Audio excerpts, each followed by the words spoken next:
26. Y bueno, pues vamos en este momento a dar un espacio de entrevista para un candidato a la Asamblea que va por la reelección. Hoy tenemos a nuestro invitado especial, César Litardo Caicedo. Con él vamos a conversar de cuáles serían esas propuestas.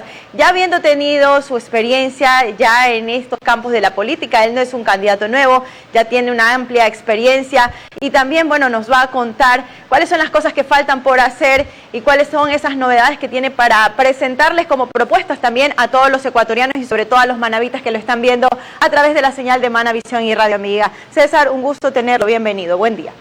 Buenos días, Vani, un gusto saludarte a ti, saludar a toda esta hermosa provincia de Manaví, con la que siempre tengo un grato recuerdo y cariño por el afecto que siempre recibimos nuestra gente, grandes amigos acá, así que un gusto poder saludarte a ti y a todo Manaví en esta mañana. Un gusto también tenerlo con nosotros en la provincia, recorriendo también, y bueno, me imagino que ya siendo parte de la Asamblea y también como presidente, pues hay muchas situaciones que usted ha podido vivir, que también son situaciones que le han dejado de alguna manera como esa idea de qué falta por hacer todavía en la Asamblea. ¿Cuál va a ser esa prioridad que usted tiene justamente para trabajar en el caso de ser reelecto a la Asamblea? Como lo dices, el hecho de tener una experiencia, el hecho de ser actualmente presidente de la Asamblea, tengo unas semanas de licencia por la candidatura y luego que termine la misma volveremos a la presidencia de la Asamblea hasta el 14 de mayo. Nos permiten dos cosas. Primero, el venir con una propuesta totalmente posible, realizable, no demagogia como escuchamos en muchos casos, por demagogia pura o incluso por desconocimiento de algunos candidatos de cómo funciona la política en el país. Y segundo, el conocimiento de la realidad nacional. Creo que el país en este momento tiene un solo objetivo y ese objetivo es la reactivación económica. Ese objetivo es que la gran cantidad de personas en el Ecuador que han sufrido y están sufriendo una recesión económica por las dificultades que el COVID, la pandemia ha dejado en el Ecuador, tiene que ser nuestro principal objetivo y en base a eso se hace una planificación de propuestas en función de esa reactivación económica que va a empezar por algo sencillo. Son, creo que temas que van concatenados. La primera cosa que tenemos que hacer, que me parece que es fundamental, que es un tema que nadie lo dice, es buscar la masificación de la vacunación en el país. Si nosotros no logramos que en el país se logre una vacuna masiva a todo el pueblo ecuatoriano, va a ser complicado que la reactivación económica se dé de manera normal, porque la ciudadanía va a tener siguiendo teniendo miedo de salir y poder realizar sus actividades normales. La segunda cosa es resolver el problema crediticio que hay en el Ecuador. Y no basta solamente venir con este baratillo de ofertas de créditos que hay en el Ecuador. Se ofrecen créditos al 1%, al 0%, 30 años de gracia con periodos de plazo importantísimos. Pero ¿qué va a pasar? Un ciudadano ecuatoriano que quiera acceder a un crédito de estos que se mencionan en varios espacios políticos, cuando va a ir al banco o a la cooperativa a pedir el crédito, le van a decir cómo está su historial crediticio. Y si está en la sector de riesgo, no va a poder acceder al crédito. Por lo tanto, el problema es que hay que solucionarle la situación a 3 millones de ecuatorianos que en este momento se encuentran en la sector de riesgo y que no pueden acceder a un crédito para reactivar su economía. A veces esas buenas intenciones se quedan en intenciones, candidato, porque normalmente las leyes tienen que pasar por un proceso de votación y si la mayoría no está de acuerdo con esos cambios, con esas propuestas, muy difícil se puede lograr. ¿Qué hacer ante esta situación cuando no se es parte de la mayoría como asambleísta, usted que ya lo ha vivido de cerca? Bueno, yo le puedo manifestar que por eso mismo hablo con el conocimiento de causa. En mi presidencia hemos aprobado 32 leyes en la Asamblea Nacional. Y le tengo que decir que de las 32 leyes, el 90% han sido aprobadas por unanimidad, a pesar de no ser una asamblea de consensos, perdón, no ser una asamblea de coincidencias ideológicas. Pero sí, con diálogo y con consenso se pueden lograr las cosas. ¿Esto qué implica? Proponer leyes propositivas. Nadie puede estar en contra en un parlamento o en una asamblea o en el país de darle oxígeno crediticio a los ciudadanos que quieren reactivar su economía. Nadie puede estar en desacuerdo, por ejemplo, en que en el país necesitamos trabajar para apoyar a los sectores productivos en simplificar los trámites. Yo le pongo un ejemplo. Si una persona aquí en Manaví quiere emprender un proyecto inmobiliario, hasta que saca todos los permisos que permiten tener la posibilidad de realizar su proyecto, pasan meses. teniendo los recursos económicos, teniendo la capacidad financiera, teniendo todo. Por lo tanto, hay que simplificar los trámites para la inversión. Así que nosotros, esa es la garantía que tenemos, estimada Vani, de que conocemos, ya hemos estado al frente de un parlamento complejo como este y entendemos la dinámica de cómo generar acuerdos para aprobar leyes en beneficio del país. En este momento y sobre todo en la actualidad, César, hay prácticamente como una apatía de la ciudadanía con respecto a la Asamblea, y de hecho los estudios así lo indican, varias encuestadoras pues lo han dicho, un 3.3%, se habla de que confía en el trabajo de la Asamblea, del Legislativo, que hay un solo 12.1% de calificación para el Legislativo. En este sentido, ¿cómo hacer para cambiar esa mala imagen que ha dejado la Asamblea? Porque realmente pues es una situación que nosotros la vemos no solamente en Manabí, sino a nivel de país. La gente está muy decepcionada del trabajo de los asambleístas. Bueno, en general la decepción de los ecuatorianos está siempre en función de los políticos. Todos los políticos a todo nivel tienen en este momento una baja credibilidad por esta sensación importante que hay en el tema económico. Hay una relación directa entre la sensación económica con la sensación de sus autoridades. Pero ahí hay que hablar de varios temas, ¿no? Primero, bueno, qué suerte que ya no sea el 2, ya estamos por el 3 y algo, hemos subido en el 12% de imagen y los indicadores en el tema personal como presidente están muy por encima de los números que tú mencionabas, porque hay que hablar. Si bien es cierto, esas 32 leyes que le mencionaba al pueblo de Manabí, han sido importantes porque han sido leyes fundamentales en muchos aspectos, pero también es cierto que las noticias negativas siempre van a sobrepasar a las positivas. Y ahí está varias acciones que hacer.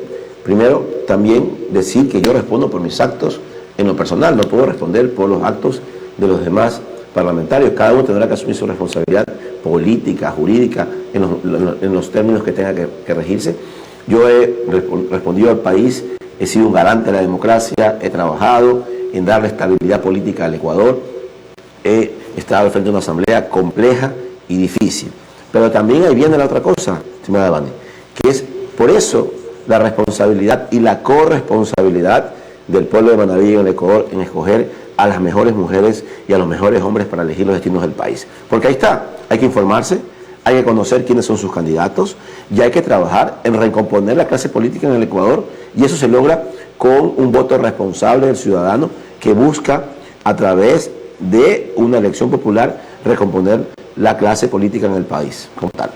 ¿Qué se va a hacer por la fiscalización en este momento que usted habla de mucho que hay que hacer todavía? Hay propuestas, pero hay temas que han quedado pendientes, obras que no se han podido cristalizar, en cierto modo para Manabí incluso muchas de esas obras han parecido una burla, recursos que nunca se supo a dónde fueron destinados y que todavía seguimos a la espera de qué es lo que va a pasar, por ejemplo, con el tema de la reconstrucción y mucho más. En ese sentido, ¿cuál van a ser sus frentes de fiscalización, señor Litardo? Bueno, ahí hay que trabajar de manera conjunta con varias autoridades. Nosotros, para poder lograr determinar responsabilidades en los casos de la reconstrucción y en algunos casos más que en Manabí y en el país han dado, hay que esperar que se terminen los procesos dentro de la Contraloría, hay que esperar que se terminen los procesos dentro de la Fiscalía para determinar responsabilidades. Eso es un tema un poco más técnico que político. Yo no puedo determinar si es que en un hospital o en una determinada obra se ha generado un proceso indebido. Eso hay diferentes entidades que lo tienen que lograr y lo tienen que hacer. Pero nosotros hemos hecho cambios importantes a la Ley Orgánica de Función Legislativa para mejorar los procesos de fiscalización. Los juicios políticos deberán ser aprobados en 10 días dentro del marco de su trámite. Se va a priorizar el trabajo dentro de la Asamblea con el Comité de Ética que se creó, que son 5 parlamentarios que tienen la posibilidad de ser los vigilantes de que los asambleístas como tal hagan su trabajo de manera correcta.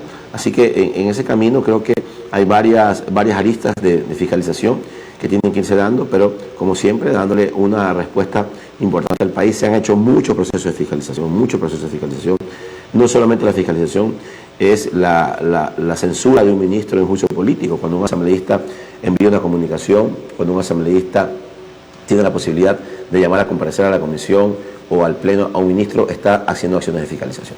Muy bien, con respecto al tema de la ley de comunicación, que sabemos que bueno, pues se impulsó en el gobierno del expresidente Rafael Correa, justamente movimiento al que pertenecía, justamente en el que usted ahora todavía pertenece, que es Alianza País.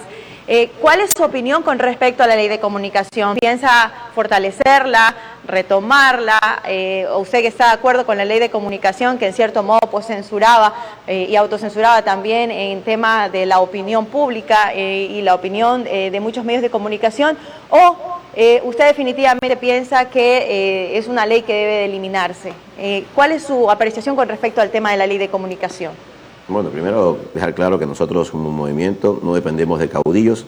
El movimiento ciudadano depende siempre de sus ciudadanos y de sus ideologías. Eso es un poco lo que nosotros hemos venido conversando y hablando con la ciudadanía. El mayor problema de los partidos políticos es cuando dependen de una persona. El movimiento político depende de una ideología y una creencia de desarrollo del país. Nosotros venimos con un pragmatismo porque pensamos que la ciudadanía o el ciudadano no le interesa cómo se resuelvan sus problemas. Al ciudadano le interesa tener cada día un pan en su mesa. Y no sé si estabas informada, Vania, nosotros hemos sido los impulsores de las reformas a la ley de comunicación para que sea reconocida como un derecho libre del comunicador. Y de hecho, 15 días atrás, o de hecho, antes de pedir mi licencia, ya se aprobaron las últimas reformas a la ley de comunicación, sobre todo en el artículo 5, que establecen que la comunicación es un derecho libre para que ustedes puedan comunicar de manera responsable al ciudadano y no se convierta en lo que fue propuesto anteriormente para que ustedes tengan limitaciones al momento de comunicar. Así que ya esto no es una opinión, no es un criterio, ya con mi voto ratifiqué mi pensamiento hacia la libertad de expresión y esto ya fue aprobado por la Asamblea y ustedes, quienes hacen comunicación, tienen en este momento una ley que los ampara para trabajar sin ningún inconveniente con una libertad responsable de opinión para el país. Muy bien, César Litardo, usted candidato nuevamente a la Asamblea, su mensaje final para los manavitas que lo están viendo en este momento, ¿por qué elegirlo nuevamente para que esté fiscalizando y proponiendo leyes también en la Asamblea para el país? Porque sabemos cómo hacerlo, porque tenemos conocimiento de cómo hacerlo, porque nuestra propuesta central, la creación del Código Orgánico Integral Agropecuario, busca resolver de manera eficiente y transversal los problemas del sector agrícola del Ecuador, que representa el 50% de la economía de este país y que con esto buscamos generar como política de Estado una respuesta al sector agropecuario del Ecuador, que entendemos y conocemos cómo funciona el país. Hemos solicitado también la eliminación del permiso de cuenta propia para los vehículos menores a 3.500 centímetros cúbicos. Este permiso ya fue eliminado.